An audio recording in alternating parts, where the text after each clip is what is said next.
Retail workers, what's the most desperate scam a customer has tried to pull on you? Story 1. Worked in a bottle shop. One afternoon, a shady character entered and spent 10 minutes browsing the liquor section. I stayed at the checkout and watched him on the CCTV. He ended up shoving 2 bottles of Johnny Walker Blue down his pants and walked out. Store policy is not to confront shoplifters. That's what insurance is for. I called the police and burnt the footage onto a DVD for them to collect. About an hour later, the same guy returns with the bottles demanding a cash refund because he purchased the wrong type.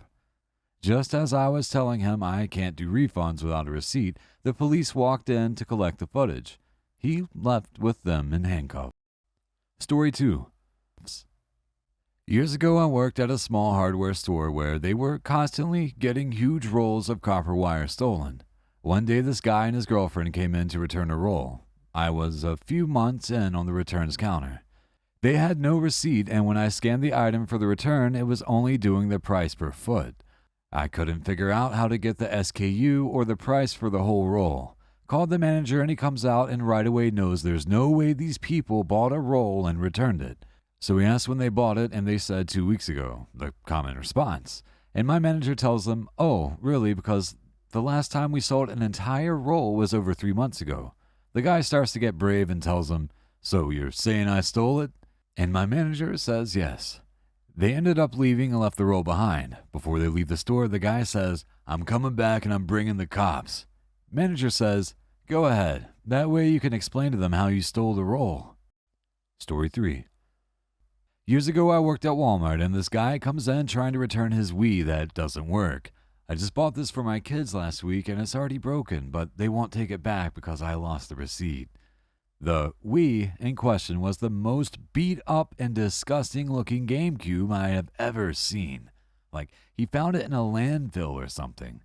I should also point out that I wasn't working the return desk or even a cashier. I was stocking the food department. Turns out he was trying to talk every employee in the store into either giving him a refund or a Wii. Story 4. We don't deliver the pizzas we make. It's carry out only. Had a customer call and have a long and angry conversation with me because I wouldn't deliver to her. She proceeds to say, a couple of times, you must be new here. I know the owner personally. To which I responded, well, I'm the owner's daughter and we don't deliver. Story 5. I used to work at a game store a little more than 10 years ago. Once had a woman come in dressed fairly trendy and asked for 2 PlayStation Portables, PSPs, 2 Xbox 360s, and a handful of games and accessories. My store was pretty slow, so this would be a pretty big sell for the day, and I was excited about it. She goes to pay and hands me a credit card which was not laminated and appeared to be printed out on a home color printer. I told her it wouldn't work, and she said just scan it anyway.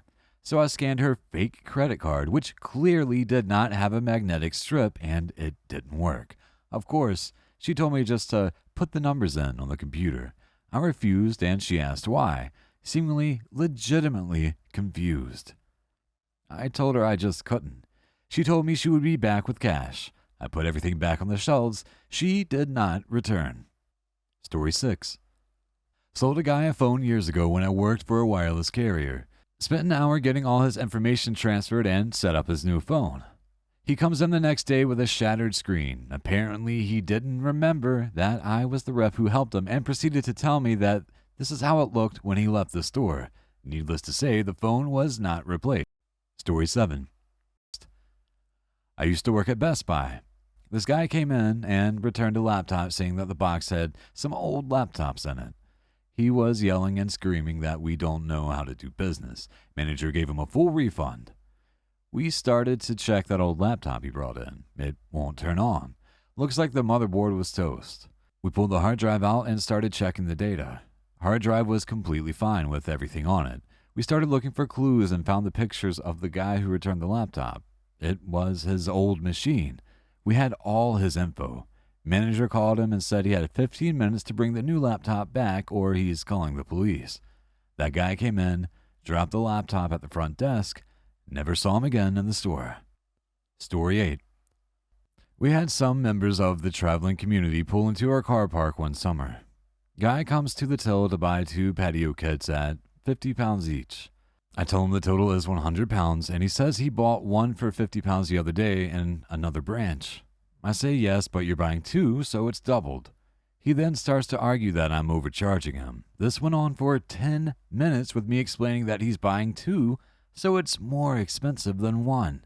His entire plan was to attempt to hold up the queue to a point where I'd give him one for free by acting like a dumb fuck. Once he realized the queue had disappeared, due to it being a fucking huge DIY store with multiple cashiers, he suddenly clicked and paid up, never to be seen again. Story 9. A guy comes in to fill his son's Adderall script. Guy is super twitchy, and son as chill as he could be. For all controls, we are supposed to run a report that shows everywhere in the state they have filled any. Of course, the report is a mess. Multiple pharmacies, multiple scripts, multiple doctors, all the red flags. To top it off, an Adderall script within that week had been filled, so we really couldn't fill this one. Dad comes back, we tell him that we can't fill it, and Dad starts going on about how his wife must have filled it, but they need some for today, blah, blah, blah. We decline, and his last words to us are, "My son needs them for a birthday he has to go to today. Can't you help?" No, dude, we can't help. You're clearly taking your son's pills. Get help and stop using your son to get high on prescription drugs. Story 10. I'd like to return this unopened pack of cigarettes I purchased earlier today at your establishment. Might be paraphrasing a little bit. I open the store every day, hadn't seen this dude once that day, looked at his cigarettes, it's a brand we don't carry, asked him for a receipt to confirm he purchased them here, but he obviously didn't have one. That's fine. If you can tell me what time you're in here today, I can look it up on our cameras to confirm your purchase. My God. The backpedaling and stuttering? I grabbed his cigarette pack and fake examined them. Wait a moment, sir. Are you sure you purchased these at this store? I don't think we carry this brand. He took the cigarettes back, came up with something about his brother, must have yada yada, and then he walked out. A tobacco store in our town sells some of the brands we carry at a much cheaper price, so people like to try and do returns at our store to make a quick buck.